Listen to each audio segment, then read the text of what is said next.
I just finished a book called The Rise and Fall of Communism. You can see it on my website if you want to know more about it. And let me say, I didn't have any surprises as to the fall of communism.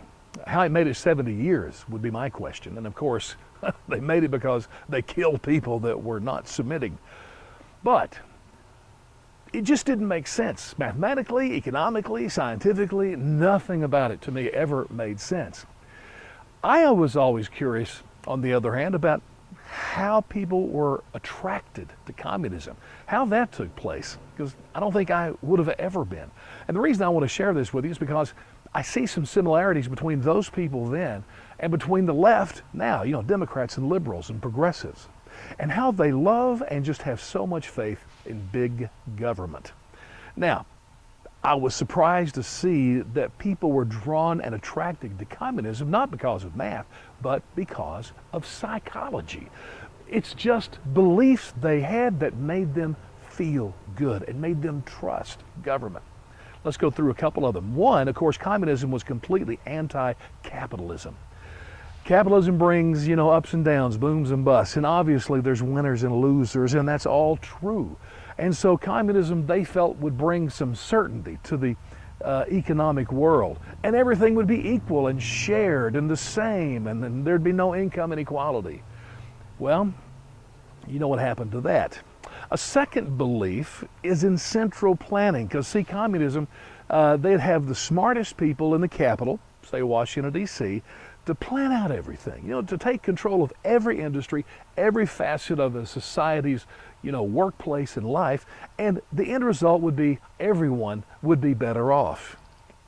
Except again, that didn't happen. One funny story from Poland. Their central planning committee told this one shoe manufacturer to make, a certain number of shoes every single day, and that would, of course, be enough for everybody in the country.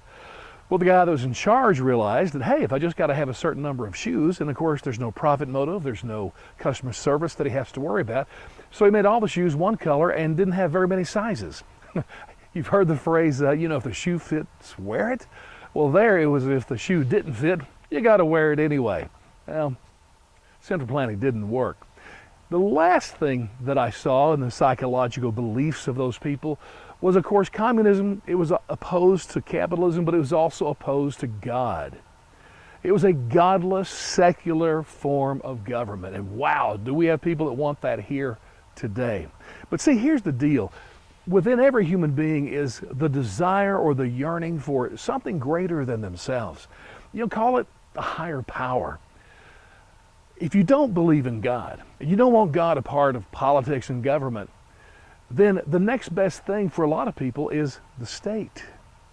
And so there's just this inward belief and trust that big government can be the answer to our problems in society. I tell you what, as a believer in a loving and all-powerful God, wow, the state is a far cry from God, my friends. I just thought there were some similarities, and I just want to make an appeal to say, listen, don't go by beliefs or what sounds good, what feels good, or what your psychology leads you to. Look at the math, look at the facts, and realize that capitalism, with all of its faults, really is the way to go, and the democracy that we share here is the most awesome form of government on the planet.